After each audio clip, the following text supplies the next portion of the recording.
Welcome to electronicsforyou.com's DIY project videos. This video is a proof of concept of the DIY project Linear Speed Control for DC Motor, which is published on electronicsforyou.com.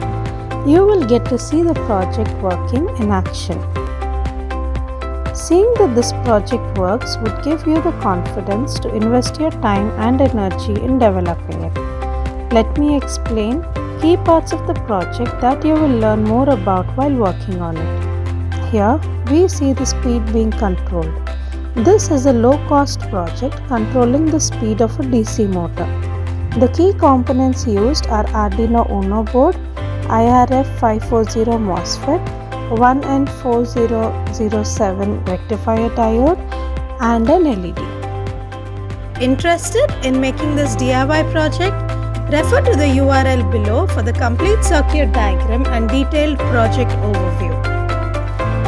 Do like, share and subscribe to our channel for more such DIY proof of concept videos.